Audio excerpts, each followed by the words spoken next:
Good evening, and thank you for joining us on a quiet Sunday. It's still sunny outside, and we're waiting for the monsoons to, give us some respite from the heat. But thankfully, you are here, Yes. and you have brought us to the river for a nice evening. Takes us back to our old days of our summer picnics. And we are here to make some, find some inspiration through your words. I first met Rochelle at IFI, and it is a pleasure to meet you back here. Thank you. To give you a little brief about Rochelle and her work, so she's a fiction writer, poet, screenwriter as well, and the author of 4 Degrees of Separation, Paper Asylum, that was shortlisted for the Rabindranath Tagore Literary Prize in 2020. Bombay Hangovers, short fiction which came to IFI's box As a web office, right? series. As Yeah. a web series. Yes. And the latest, which is Coins in Reverse. She is an alumna of the Iowa International Writing Program and the Charles Wallace Writers Fellow, University of Sterling. She is a creative mentor with the Himalayan Writing Retreat. It is a pleasure to have you with us. Thank you. Now, speaking about the book, I really love the book. I don't read much of poetry, but this is one book at least that I devoured because it deals with a vast number of subjects and topics. It offers a layered poetic narrative about the world around us, and it covers a layered approach of human existence, whether it is politics, it is love, it is lust, technology, caste issues, and a whole range. So there is something that there is for everybody. It traverses time, past, present, and even cityscapes. The characters that you read are not some fictional characters, but they're very much real because you write about real life subjects and topics. And there is something for everybody. So to begin with, when you talk about rivers, we all know that scientifically and geographically also that rivers, they always have a source. They start from a source. What has been your source of inspiration for this collection of 78 poems that you have?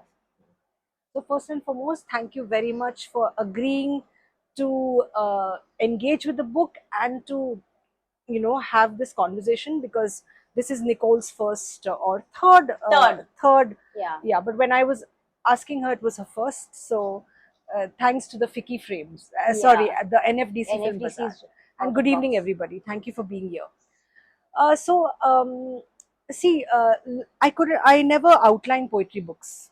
They just happen. And so I think the source for these poems, like my previous books, Paper Asylum and 4 Degrees of Separation, they are just like poetry happens. As I always say, that it's a lightning bolt, or it's like a wild animal that attacks you, or it's the scent in your wilderness that you pick and you just go after it. You have no time to plan it. You just write it down, and maybe later you can come to edit it, but you can't really outline it, or say, I'll write one stanza today and one stanza tomorrow. That it can't happen for poetry. It may happen for short stories, for screenplays, but not for poetry. So the source of it has always been life in itself, because there's so much that happens in your personal life, but also things that happen to your family, to your friends, to people in society whom you may not know, to the world. And there's so much of influx that's always becoming personal. Like everything is becoming personal now. Like they say, the personal is the political. I feel the political is also becoming the personal. The social is becoming the personal. Familial and family was always personal.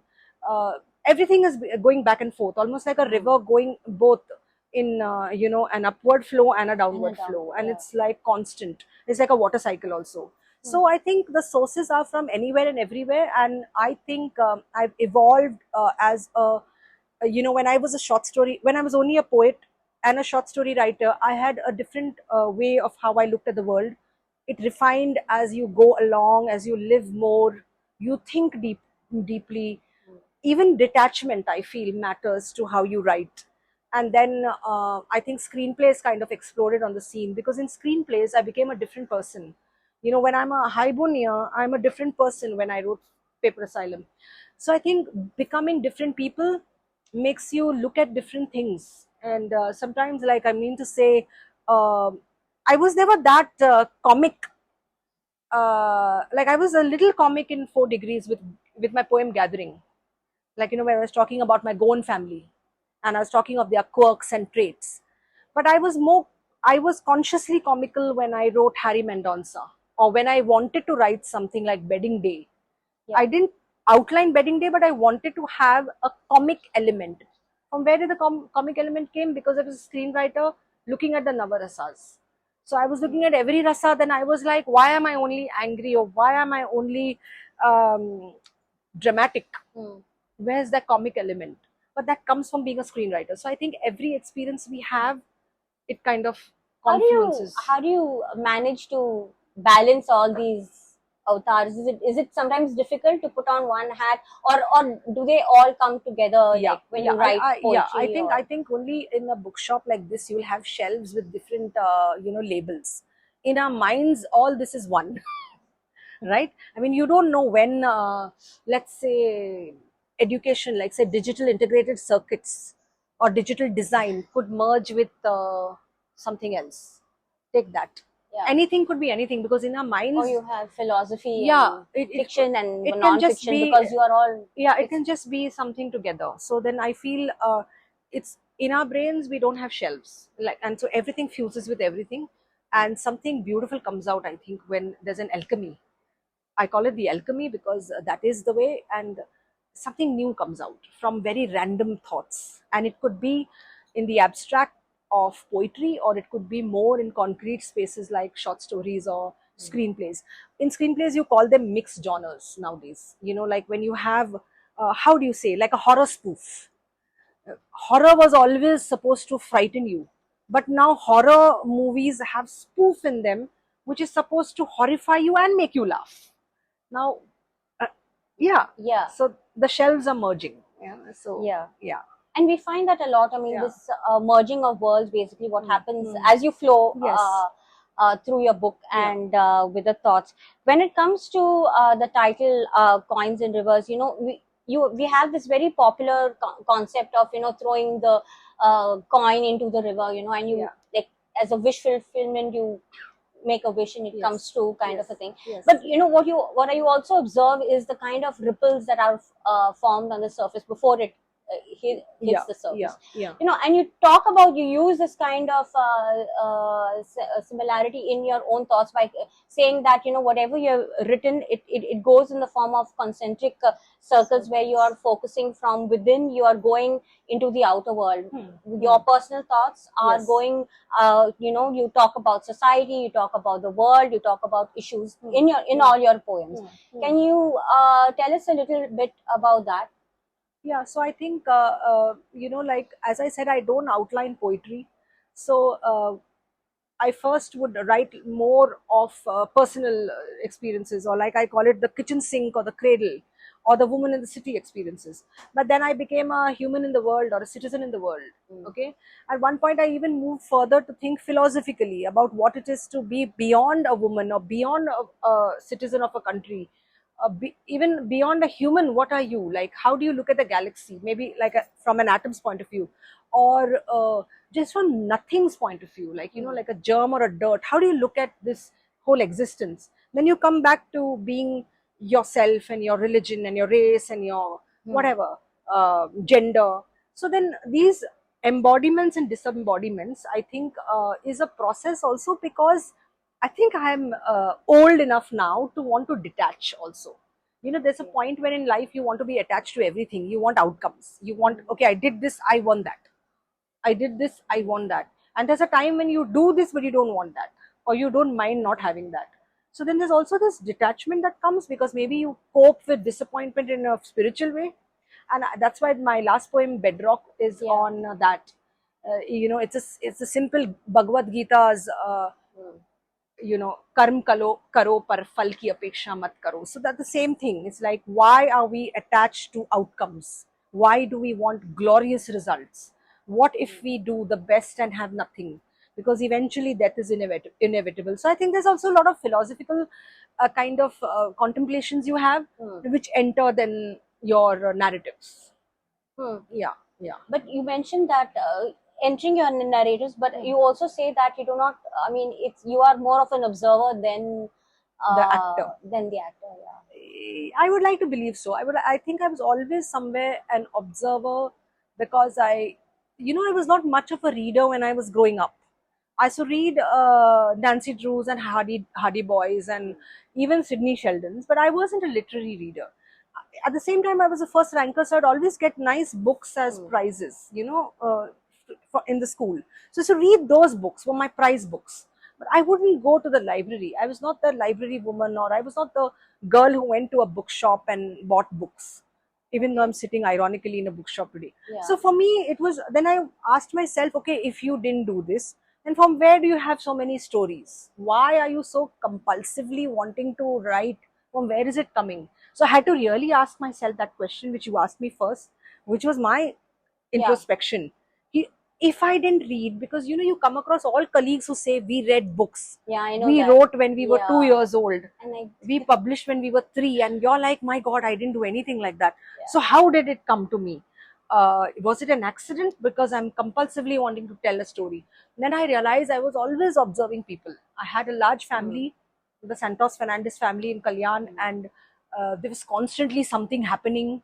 And I was watching them, and keenly watching them. I was watching my neighbors. We lived in a Catholic community in Kalyan.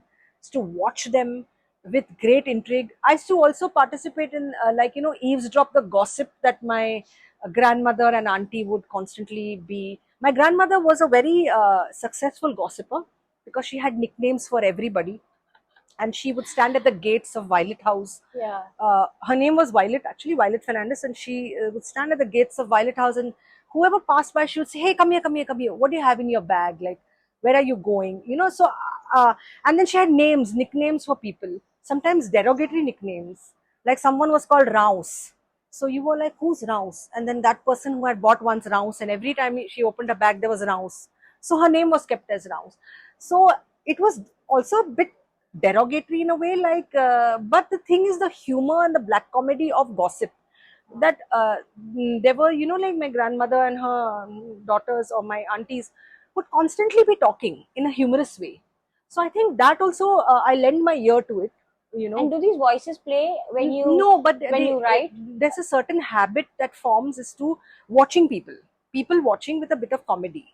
So you start watching people with a comedy, but of course you take away the judgment. You don't become as judgmental as a simple gossiper, but you definitely take the observation skills. I until today, I love to chuckle over anyone's traits.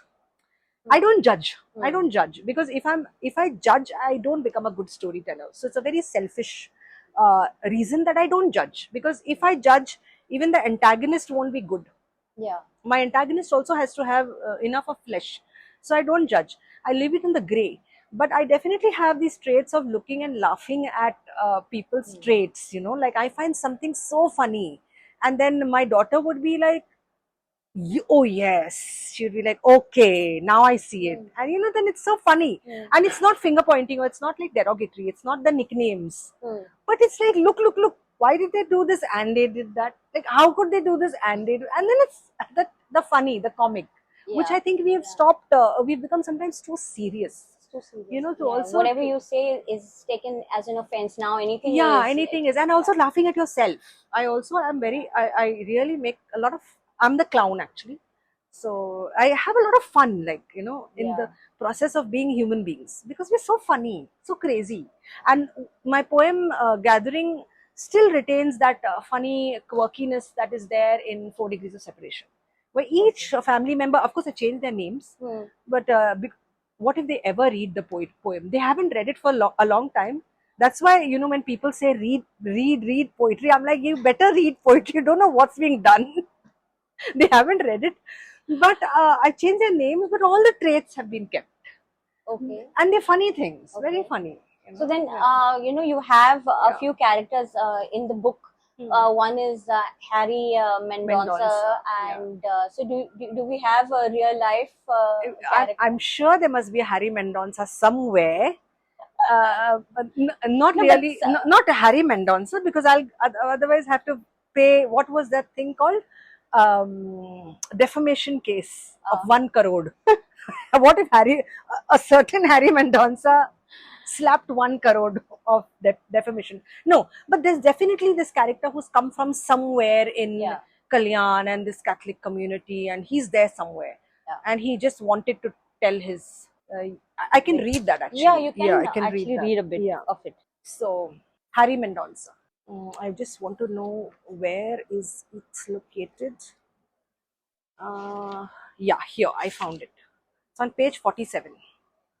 So should I read the full one? I don't mind actually, but if it's can, big, I can read a part of it. a part of it. Harry Mendonça, may his tribe decrease, died on a vacation in Siliguri at 98 on 27 January 2018, quite unexpectedly. He, the consumer of Amul butter, Limca, Lipton tea, lover of crackjack biscuits, gold spot, Parle G, an old monk and bagpiper on Christmas Eves. They found in his side cupboard 20 styles of brooms, 4 harps, 5 mouth organs, a sauce bottle that had turned black, items from the flea market, and a bag of chips from 1956 or 1976. Anyway, he was the user of Old Spice, Colgate Palmolive, Dettol, Amrutanjan Balm, Borosil for burns, Dabur talcum powder, and Gillette shaving cream. They found under his mattress a diary of how he killed neighborhood dogs, Polaroids and drawings of torture of birds and cats, some occult diagrammatic stuff. Anyhow, he is survived by his son Roger, daughter Alva, grandchild Jane, wife Olga, predeceased by brother John, father James, mother Jean. Roger discovered letters with revealing photos of several women, unopened, unused gifts atop his cupboard, a box of sardonic emails for all the neighbors, a gift to be opened only after his death of a cock ring, massage oil, and vibrator. And it goes on and on. And this is in 2 voices. So the voice in one side is the gossiper at, the quintessential gossiper at funerals or weddings, are always doing this. And then there's this other person who's the official, obituary. Yeah. So I have the gossiper character only in 2 of my poems, Keyholes and Harry Mendonça. Yeah. But the gossiper is always with me somewhere. Is she your grandmother's No, but she's every grandmother now. She's everybody, and he's everybody. Like, it can be everybody. Yeah. So you use a lot of these characters. You introduce a lot of these characters through your, poetry. So does this come from your screenwriting background, that you can, introduce characters to your poems and give them life? So I was always a short story writer first. So my first love was short fiction, and even before Bombay Hangovers, this book came out. I had self-published a book called The Arithmetic of Breasts and Other Stories. And I was in such a haste to get it published, and no publisher was interested, of course. That's always the start of the stories. No publishers interested. And so I actually got it self-published, and even sent it to Publishing Next competition. And it got shortlisted there as a digital book, and it was against all the other publishers. And it was a proud moment for a self-published author. Of course, what I realized is you can't distribute the book, because who cares for a writer who's a solo writer? So distribution was a zero, big fat zero. And distribution still today is a questionable component of book selling and marketing. But I realized that, but I learned cover design, layout and all. So that was my first. So I was always a short story writer, okay? And I had a lot of things to tell about the plot or the twist, or where this character goes and what happens in the end. it was very explorative. So I became an accidental poet. I never intended to be a poet. Okay, I always intended to be a short fiction. If you threw a bucket of water on me in the night and said, "Who are you?" I would say I'm a short story writer. Yeah, so I would declare that. So I became an accidental poet because someone said that all these things that you're writing are actually poetry, and I'm like, really? And then I started consciously reading poetry, reading international poetry, then writing with purpose. Then I was writing me. There was a time when it was just accidental, in those untitled files. Then I started consciously, like when I got shortlisted at one of the competitions, I consciously started becoming a poet. So I think somewhere the characters or the storytelling or the storyteller in me didn't switch off.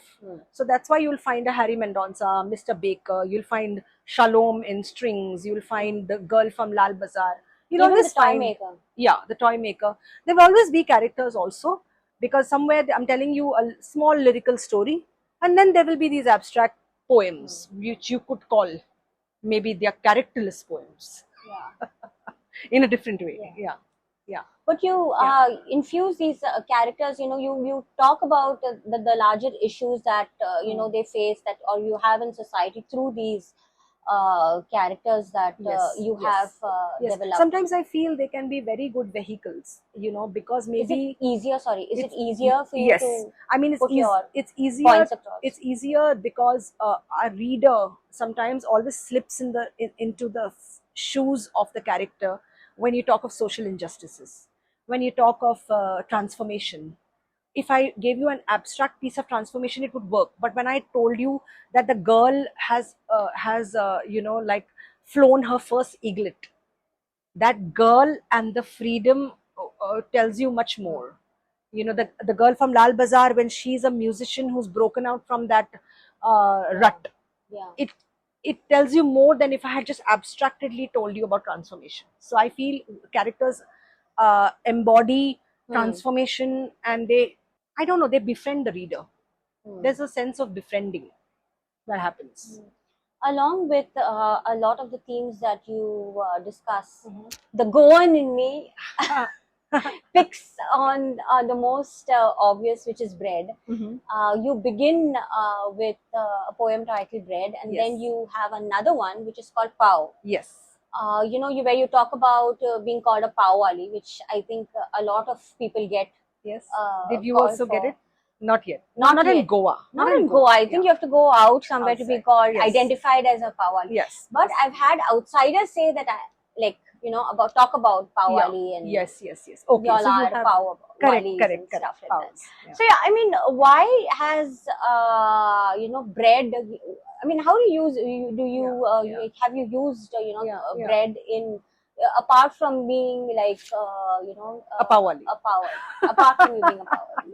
So I think I'm fine being a Pawali, and I'm fine being with Paws. I say, as long as there's no politics. Yeah, but I think bread, because I was raised a Christian or a Catholic, Eucharist and bread is part of, like, I think it was such a subconscious growing up that I didn't know that I'd identified. Poetry is a medium where you are writing from your subconscious, so you pull out a lot of things which are in your personal unconscious, and you don't know that. So I think when I started writing about bread, the first poem, no, You can, this I think, was read. this was mostly to capture the early morning light of bread, because bread is part of every civilization. Every civilization needed to knead or make bread or roti, naan, and chapati, whatever they made, Yeah. because that was their breakfast. So breaking bread, I wanted to break If you bread. can read a bit Yeah, from yeah. bread and Pau, Yes, so that yes. you can Yes. understand the But differences between both. but by the time we reached Pau, then it was the slang for a community, like yeah. So I'll just read the last Last three bit, stanzas, yes, actually. yes. Page 4. Yeah. Old soldiers, bankers, tailors, now grinding grain, salt rising bacterial, cheese flavored foam, leavening hope, textured in sweet crust, against the crumbs and croutons of daily kneading, grain rupturing, harvest of coarse flour, stocked in stone-built cents of the walls, bonfires of cold hearths, roti, kapra or makan. Between the crumpets and cupcakes, pretzels, pandesels, Eucharistic, the first light of chimera, warm as broth, baptismal as sun-kissed barley and sedge, bread for the worm, bread for the fish, bread for the rabbit, bread for the civet. And when I read pow, this is more a community slang that I'm taking and subverting, like I'm making it my own, because when I lived, 145. yeah, when I lived in Kalyan, 145.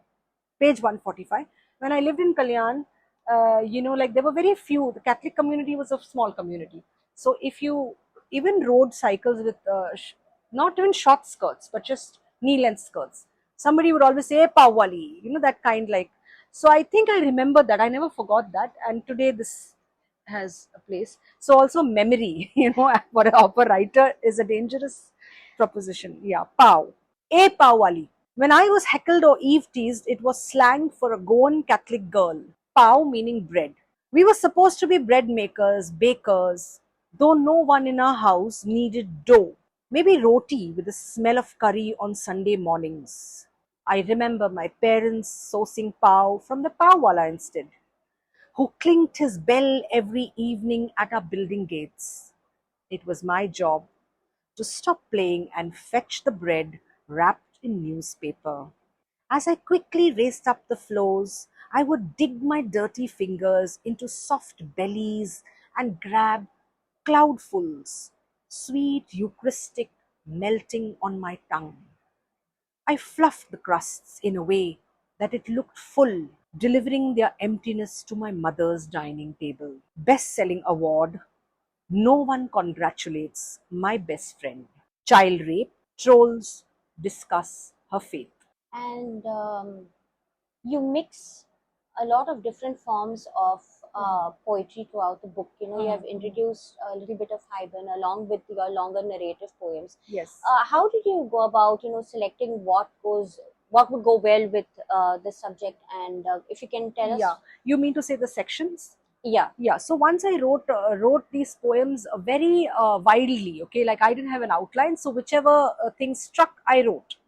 So I remember the poem Tu Daraza was a long poem, Tu Daraza, a long poem, and I happened to be talking to a poet friend, Gayatri. She was translating her Sindhi poems to English, and she was talking of the Sufi saint Sachal Sarmast, and he lived in Daraza, and she was talking about him. She was talking about the partition. I don't know. We were just having a normal chat at a bookstore library. We were just chatting up, and I don't know what happened to me, because see, my histories should have been Goan liberation, Goan inquisition. My histories are not partition. I don't have anyone in my family who will talk on the dinner table about partition or not talk about it, because they say they don't talk about partition also, right? They have kind of erased the memory because of the trauma.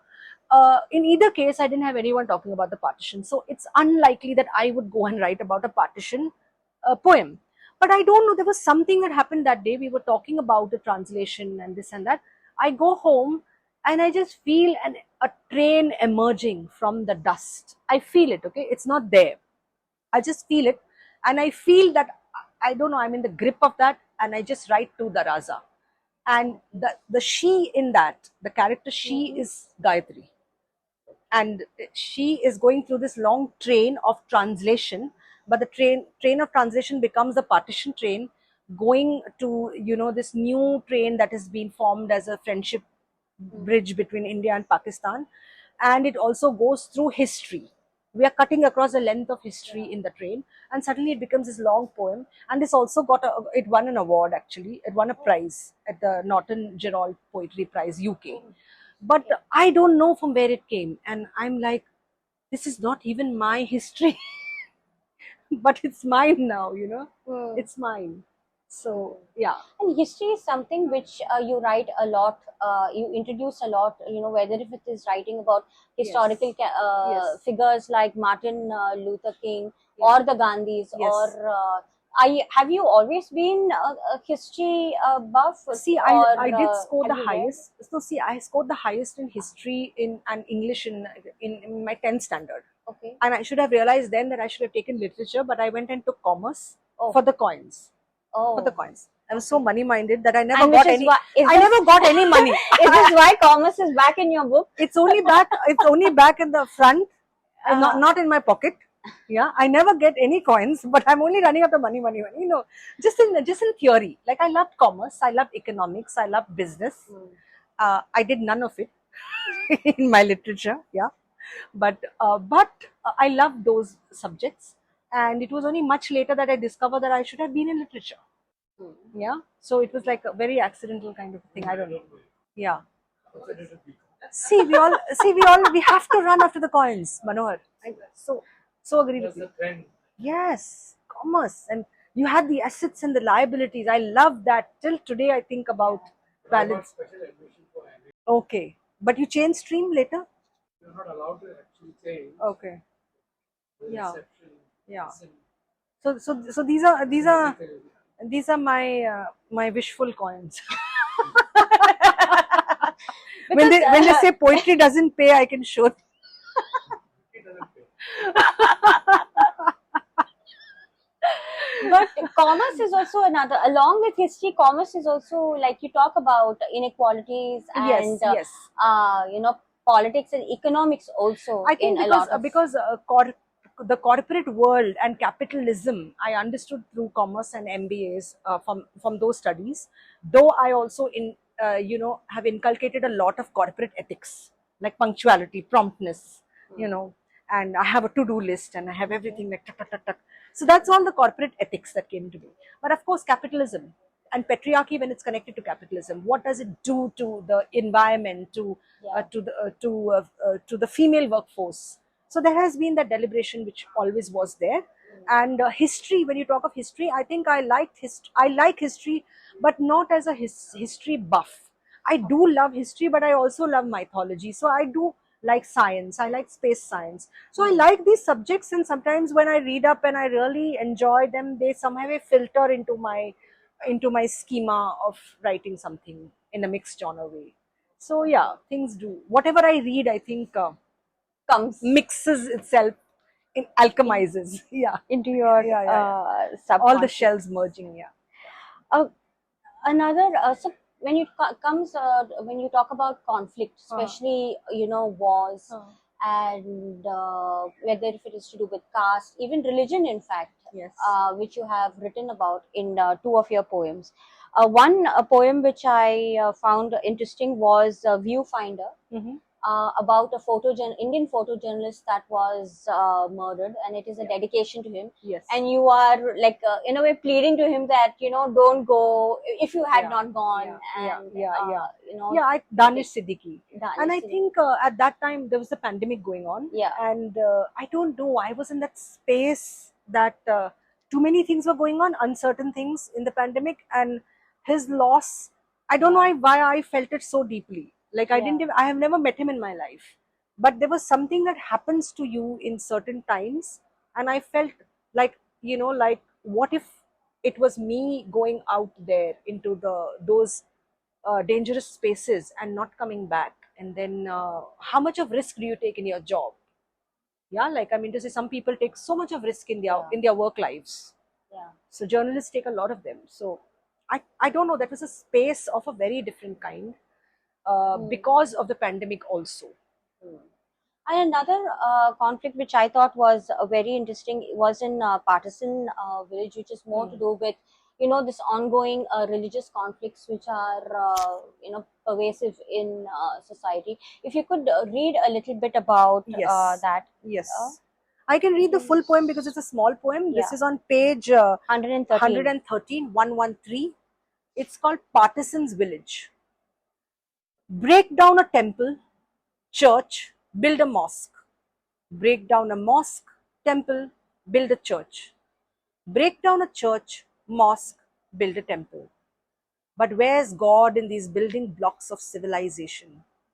In the splendid dogfights of the bigots, the reinterpretations of religion or history, If we thought feminism battled through new skins of Leninism, Marxism, communism, capitalism, socialism, dictatorship, and democracy, we did not see that ideologies governed from one mind crossed over 100 years to candle marches, andolans, revolutions, blooming into political parties, power brokering disunities, new diversities, selective idioms, heart versus mind versus hands versus feet, tongue versus tongue, the eternal love for aggression, shouting down voices, drowning rivers diverted, quenching villages, parching others. Within four pillars of slavery, savagery, lethargy, whataboutery, the third eye, force ripening through the Bureau of Unemployment. It is then that they planted 10,000 saplings, uprooting 10,000 trees for a city's new metro line. But this is what is like, happening everywhere. I mean, even here in Goa, we have them going on these crazy, like, tree planting drives and all. So, in a way that since you talk about all these, do you become an activist poet through your writings, because you have that angst that you feel for the injustice that is happening Yeah. in the poem? Though you say that you don't like Yeah. labels and stuff, but Yeah. is it like, I think there is an activist of some kind in all of us, and when we cannot tolerate something, whether it's a microaggression or it's something big, we are activists. Only we don't call ourselves that because we are human. Under all that labels of, a poem may be a petition, a poem may be activism, a poem may be just an abstract encapsulation. We don't know, but then I do know that like anyone else, I cannot tolerate injustices. I can't tolerate discrimination. How much can I do about it? That's another question. That's a bigger question. Can I do much? Or can I do very little? Is that little a lot? Yes, it's a lot. So then, yes, then I think voicing anything is political, because it is showing or showcasing your independent mind. And I think an independent mind is a very dangerous mind, because That is- what is currently needed in this voice and narrative wars that countries have, even countries have amid themselves, of which narrative should be the real narrative, yeah. which narrative should not exist. I think in that, even having a voice or a thought, an independent thought, is a very big deal, and it's very dangerous to many, because you're supposed to have clone thoughts, and you're supposed to have doctored thoughts. So, or Dr. Freedom of Speech, which is in one of your other poems also, wherein you ask, if I were your country and you yes, were my yes, journalist. Yes, you want me whe- to? Yeah, Yeah, a bit, yeah. I'll just see that poem. which is Surrender. surrender, Yeah, yeah. surrender, and okay. No, I'll read the whole poem, because if I read half of Okay, then yeah, maybe. it'll be It's small also, right? it will be misunderstood. That's the point. Okay. So this poem, but a little bit before I talk about this poem in terms of its personal and politics, it's also the fact that as a woman, I felt what is the maximum levels of freedom as a human. And probably I felt maybe if I was, like as free, if I was very free, I would have been a country. But of course, countries are not free. That's the problem. Countries are not free. They are under different kinds of rules. But I felt if I was a woman who was the freest, I would have been a country with a flag, my own anthem, my own insignia, my own fleets of defense armies. I would be that free. I would make my own choices. I would have my own constitution and currencies. Again, currencies. We always come to money. We are very money minded. Very money minded. Huh? Yeah. Okay. Surrender. Sorry, 31. 31. 31. If I were a country, you would be my journalist. And because you are not an empty headed bloke out for a quick fix, but investigative, committed, idealist, I would have shot you down a street and left you to bleed. If I were a country and you my journalist, It would be a civil war, one too many. Revolutions, changes in governments, I would have jailed you and kept you on CCTV. If I were a country and you my journalist, I would have played a wait and watch game to see who wears the other, sleep deprived, akin to a Russian sleep experiment. But the more you stare, the more you stare, the more beautiful someone becomes, remember? Many pass the cellars of my mind, few the cellars of my heart. I would blink first. I would give in from dictatorship to democracy if I was a country and you my journalist. I would let you run a free press and media to change the face of an entire nation. This is one, I mean, It's also a love story. Yeah, it's a love yeah. story. When it comes to, there are a few poems which, talk about women and sensuality. In one of them, which was Keyhole, Yes. where you yes. look at, the issues that happen behind closed doors through that little keyhole. Mhm. You mentioned, I'll just mention that last line. Yeah. Dripping, dripping, they will get raped. Sorry, I think Y- if the night fall over the skin, our bodies become bottles of wine with a crack against it. Dripping, dripping, they will get raped. And can you tell us a little bit about this poem and, Yeah, and yeah. another very different one in Bedding Day? Mhm. Do you write these from, do you have it more at ease because you are a female writer and a woman Mhm. writer? So definitely there's this point of view that's a woman in the city, because this is a poem about a single woman in the city, Keyholes. Where it Yeah. started when I came to Bombay and I was living in like a single woman. And even now that I'm not a single woman, I see that no matter what age or stage, a woman is always told things, how to do, how to live, how to wear, what to walk, as if she's a single woman in the world. So somewhere there she was still single, you know. But I think this came from that point of being a single woman, and it's addressed to all the single women, because so many single women come to Bombay to work, and they face the same things about roti kapda makan, same things. And definitely this is there has a woman's point of view, but I'm sure that a male would have also got it. I don't think it's always gendered. It's more to do with empathy. If you are empathetic or you tune into this experience, I think gender is not that much of a thing, because Bedding Day is written from the viewpoint of a misogynist, so it's a male, so Yeah. yeah. So and also this is the gossiper here I was saying. So this stanza I would read like this in Keyholes. It would be: if the nights fall over our skin, our bodies become bottles of wine with a crack against it, dripping, dripping. They will get raped, and because this is the society saying, ki, Yeah. control them, because this is going to happen to them, that is going to happen to them. So this in the italicized Yeah, is a lot of your all poems have these yeah, italicized yeah. So sentences and bits. yeah, Which, so this is the gossiping voice, that's the societies or the landlords, the landladies. It's the naysayers who are saying, but this will happen to them, you know. So yeah. Mm. Oops. And do you want me to talk about Bedding Day? Yeah, a little. Yeah. So Bedding Day is a poem on page. I know Bedding I Day. think 51, right? Because I've read that so many times, or people have really spoken about that poem. Because as much as it is, Yeah. it's funny. It is Yeah. also Yeah. something that I think Yes. So every page 51. woman will. Page 51. So Bedding Day, of course, it's the mocking of a misogynist, but it also comes from Nizam Ezekiel's poems, and some of the funny poems he wrote. And I always wanted to write some funny poems, to get out of the straitjacket of proper English.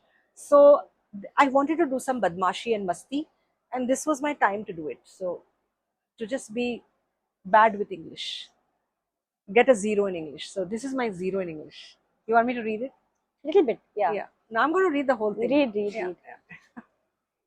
Okay. And this was a difficult poem for me to write, because it has so much of bad spellings, So you have to work very hard to get your spellings wrong, and to have your publisher accept the bad spellings, because this publisher or the editor doesn't want to accept bad spellings. Yeah. So it took me a lot to write bad spellings. Or even your word processor, didn't you get Yeah. get those? I know the squigglies and all that. Yeah. And also to get this language and this lingo, yeah. so it's one of the most hard, like I didn't have any trouble writing the other poems. Wedding Day. When Santosh wanted urgent love marriage in just 15 days, he said, I need girl only for me. She has faith fully for me. He looked for simple things. She should be non-Facebook user, exceptionally fair, convented, at least matric and virgin, or issueless and innocent divorcee. Completely non-feminist, but an extremist and compassionate, patriotic to country, with a keen desire to increase India's military and sports capabilities. Expert in child raising, H1 visa no bar, powerful and rich. And congratulations, he found her. Her good name, Priya, from top college, 22 or 21, with a dowry of $10,000. They went for a special wedding party with all drinks included, whiskey, vodka, gin, child beer, strong rum, then old monk. The marriage hall, with unisex laboratories for all those gay people, was near Sharma Sweet and Snakes, right side to Anus English Academy, run by Anu Sharma, in front of Santosh Tailors, alteration of ladies and gents, and welcome tourist office of We Speak English. At the backside gate, visitors were welcome, only regrets to their vehicles, and no encouragement of beggars. In trust we God, Santosh vetted Priya. They look like hero and heroine with their crowns, no? Said all. They're laughing so much, showing their Colgate teeth. In such a type of marriage, go slow. This is an accident porn area, said an uncle. The gifts were many: bed sheets and Sony erection phones, organic ghee from tension-free cows, and condoms in all flavors like hot air balloons. The only villains were the in-laws, who took up the best gifts in compensation. Shoplifters will be prostituted, said Santosh, making his big eyes red. But who were listening? All males and females were busy eating and drinking. Only their dead bodies will walk home, he rode, neither on foot or ambulance. Don't these people know I am yes for Santosh, satisfaction guarantee? Above all vermins and men, get my special vitamins. I want 2 children, both men, Yexium Yelyan Zen.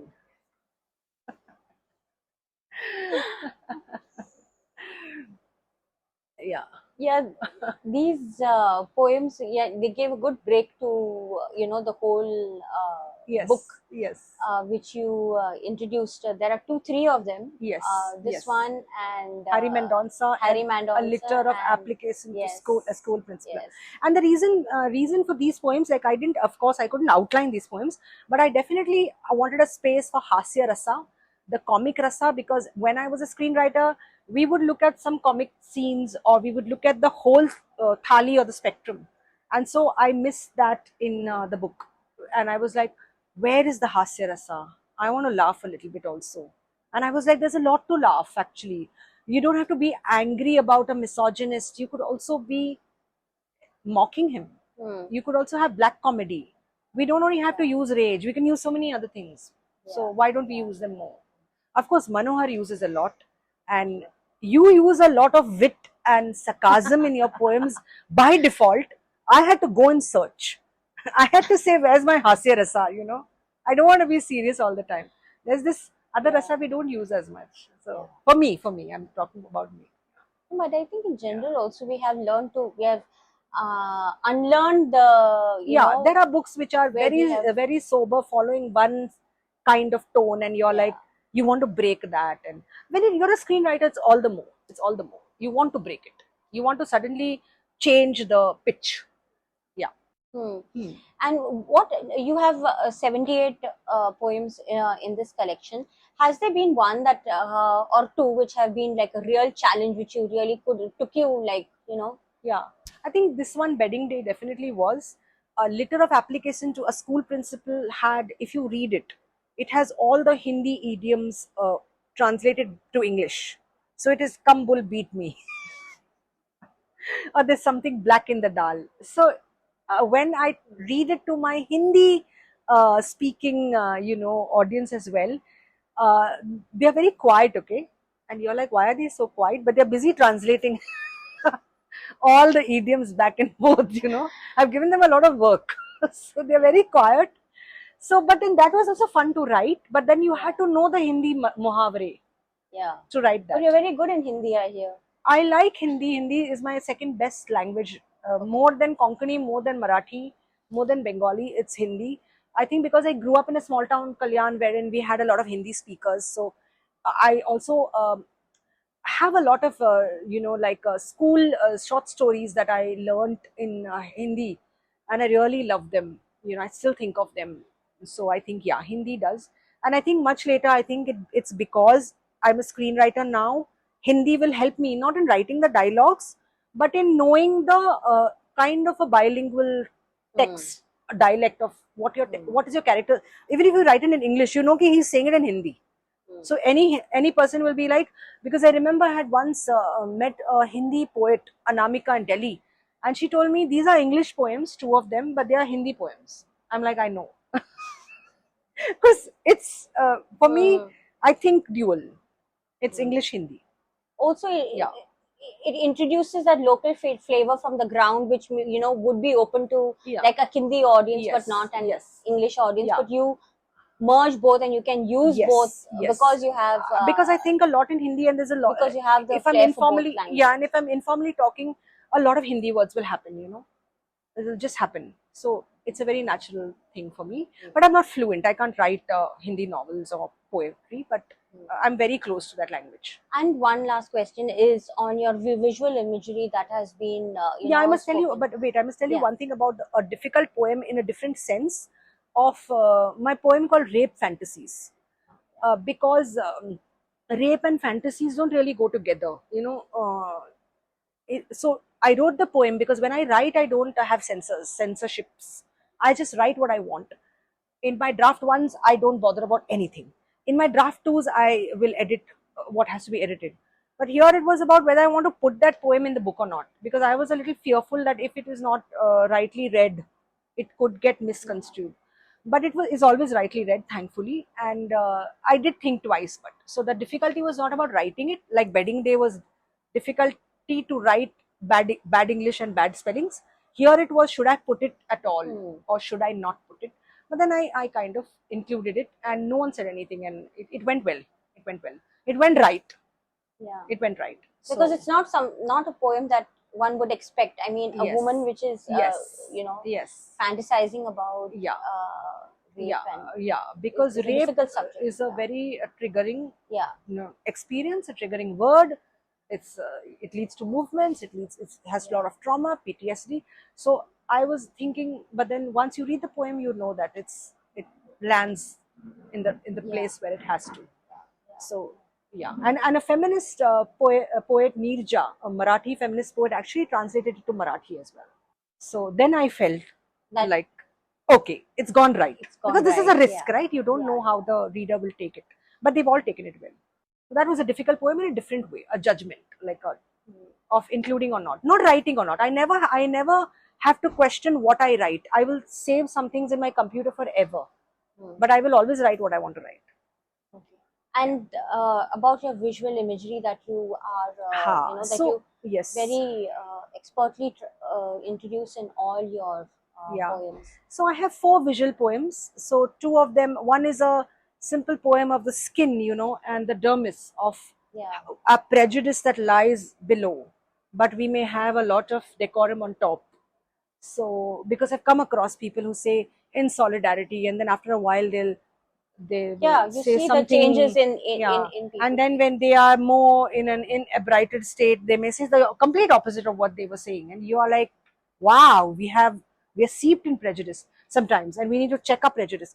And then there are poems. There is a visual poem which is 2 of them actually. One is on Me Too movement, which I thought sometimes like a visual representation is easier than anything that I say, because it can never end. Like, but this one simply showed, the middle fingering, and just the length of the middle fingering and the opportunities, because it's the whole conundrum of opportunities you lose if you expose the offender. How much, like, we're constantly dealing with, should I expose this person? What will I lose? I may lose everything. How many people are courageous enough?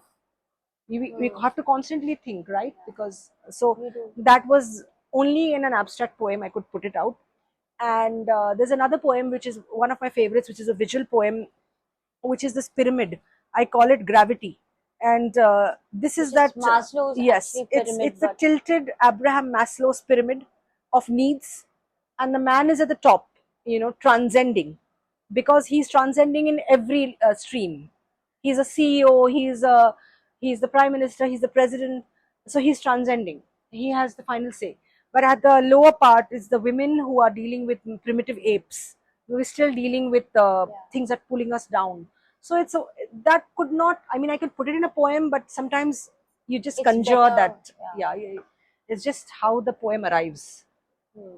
An idea arrives with its robes, I think. It arrives with its DNA. I think an idea arrives with its caste of being a haibuni or Okay. a haiku. It arrives with its religion of whether it wants to be a screenplay. It arrives with its gender, whether it wants to be a novel. It has its own thing, it's not nothing I can control. And it just comes to you. I mean, you don't. Yeah. Yeah. So It just flows. it decided to Like- come like this. So I mean, like a tilted pyramid. So I'm like, how do I put words to this now? But you don't question it. I mean, No, I don't. I don't question my ideas. I'm quite of an idiotic idea worshipper to the detriment of the market. Like, I don't care what the market does to me. Otherwise, I wouldn't have been writing Haibun. Haibun, no one knew what Haibun was, and they were not willing to publish it at one point. It was a subculture. Then many other people, haiku poets and haijins, as they are called, haibunias, were trying to spread and like almost become evangelists of the form. I did my little bit in doing workshops and putting it in St. Xavier's College syllabus. So it's madness. It's madness, because you're trying to make a subculture mainstream, and it's like, why are you doing it? Just go and write some money minting form, but you don't want to do this only. On that Yeah. note, we Yeah. will open the Okay. house for questions. If any, Yes. thank you very much for your time and Yes. joining us on a Sunday. And hope you were entertained, because that's all I wanted to do. Now, you. No, she's mentioned it. Yes. It's already in print. She has researched me. You read a lot of novels. I read, so I started by reading your prose. So first I'll tell you about you, Manohar. It's very important. So I read your prose, and I think your prose is sparkling and it's very beautiful. Your poetry is good, but I love your prose more. And imagine, I love his poetry also. So where does his prose stand for me? So you were one of my first inspirational figures, and then I read world poetry. I didn't only read Indian poetry, because I came to poetry rather late, to literature rather late. So I had a lot of ground to catch up. So I couldn't go slow. So I read international poetry, I read Indian anthologies, I read everything. So, and some things stuck, some things didn't. Some things just, flit by, and some things really made you think about it. But I read a lot. I had to do a lot of reading and catching up, because you see, I was a non-reader. So I was so scared when I became a writer. I was like, Yeah. how do I do this? I started Where's my reading only language? after the 10th standard. Yeah, where's my vocabulary? Where's my voice? Where's my worldview? Being in corporate, we didn't have a worldview. We only thought of the targets, monthly targets. So I had to develop a worldview. What did I think of the world? So lots of things, but yes, international writings, Asian writings. I read widely. So anything that sounded interesting, I just took it in. And this has taken how long? How long have you been writing? This book. So this book, I wrote in not a long period of time. I think it was some few years, 2 years maybe. What took long is, this went to a competition and became a long list, and then it went and became a short list, at UK, US competitions. I was hoping it would win so that I wouldn't have to bother publishing. My problem was, my headache was publishing. I was not bothered about that it won and I was going to dance around town. I was like, I don't want to publish this. Let it happen. It was a checkbox. It didn't win. So I was like, oh my God, the headache is on me. I was not so sad about not winning. I was like, the headache is on me. So, you know, when it wins a long list or a short list, you think it's going to get very wonderfully published back home, but that never happens. What happens internationally, when you come back home, no one is interested. It's like, what happened? Kya hua? That kind of thing. And they are in their work. So then I kept it away for 2 years. I was a little angry. I was angry with the reality because no one cared about it. So I kept it away and I was like, I'm not publishing this. Let it not get published. So some of my poet friends would ask me, hey, what are you doing with that book? And I was like, I'm not publishing it. I'm forgetting about it. And the world will not stop eating its breakfast if this book doesn't come out. So let it be. Because I'm not happy with what, you know, what is happening. So I kept it away, and then I was writing screenplays and I was pitching screenplays, and then I remembered this manuscript and I was like, you know, wait, 2 years have passed by, let me pitch it again. And I cold pitched it, and the editor Sonali Jindal said, send it on email. She loved it and she championed it, and it really went on, you know, and she came back with the news saying that it's happening. That day I couldn't believe it, like, you know, because so my lesson was that, okay, if you don't like something now, don't worry. Do you have the guts to keep it away? Or are you in a rush key? I have to publish it now. Then you make choices differently. That was one of my lessons. Do you have the guts to keep your projects away and say, not now? It's not easy, but I did it. But yet here we are. Yeah.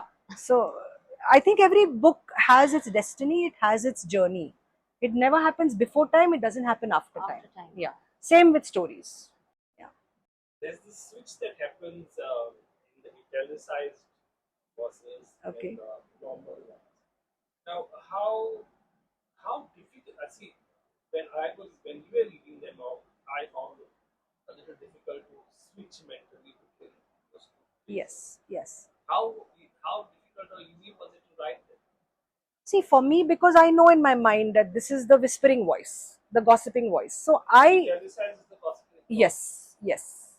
So in Harry Mendonça and in Keyholes, the gossiper is hushing it out. Here, this side. That's why when I perform it, people know, like, because I move this way and say that. Otherwise, you won't. But once you see me performing it, therefore, some of the poems I have to perform, read them out in. But most of them, you don't have to. You can use your own voice. I was really not watching you. I think I made that mistake. Yeah. No, I was just like, Yeah, I noticed a little of it, this, but yeah. you did not come across. That's why I Yeah. asked you. No. That's a major switch, even for the reader. Yes. It's a difficult switch. Yes. And I can't cue that on the page, right? I mean, I can No. only cue it in performance. That's why some of the people, the youngsters especially, say, do you have a YouTube channel? Because they want to just consume the performance. They don't want to read the book. They are like, show us how the poem is. But yeah. Actually, the essence of poetry lies, maybe I'm not right, it's a joke. No, you tell me, huh? To listen to the writer Yes. more than reading it. Because Yes. you know where to give the depth of your True. and stress the words. True. At least for the beginnings. And then you can make it your own by reading quietly and reading it your way. Because even how a reader reads, then you make it your poem, no? Now, if you read the Wedding Day differently, you've made it yours. And why did you call it wedding day? Wed- Yes, because I can't say wedding day, no? Wedding day. Wedding day, I can't say. It's a wedding day. Because it's so funny, right? It's so funny. Tell me, isn't it funny? Yeah. I mean, No, I think something No, it catches. it catches you much faster. yeah. You are able to see the fun, whatever, the humor in it. Yeah. From the first Yeah. letter. I wanted to be sloppy. See, there are some, you have to give permission to yourself because we are, I think, to be too serious also. No, that was a very nice one. But I think the nature of the nature of that poem also is such that you expect Yeah. expected to go down that. Yes. Ah. It's downhill. Yeah. Yeah. I hope to write many more crazy poems like this. I call it my asinine poems. I want to write a book of asinine poems, actually. Maybe that will have quickest publication. Yeah. And on Saturday you have the same. You read Dog Years in Margao. Yesterday. Yeah, that was yesterday. Yesterday. That was yesterday. Yes. Oh, I was not very sure. I thought it was 6 or something. No. No, yesterday. Yesterday was in Margao. Yes. And day before was in Champaka. Where? Champaka. Champaka. Anjuna. Anjuna, Oh, okay. Yes. So now I'm done with my Goa. bookstore tour in a way. So thank you all for listening in and being such a rapt audience. And Nicole, thank you very Thank much you. for. She has gone through all my interviews and I don't know what all she knew everything. I thought she knew my thoughts, but thank you for this. Thank you for engaging Thank so you. beautifully with it. Thank you very much. I mean, I'm thank you for remembering so- me. You started, How as I can I said, you not? started my whole journey as a book host. I'm glad. You were the first, but now you I'm became glad. the Now you third have- because there were two more before you. Now who you'll have came in you'll the have a end. channel actually. Imagine. Yes, the new channel of books is Nicole Suarez.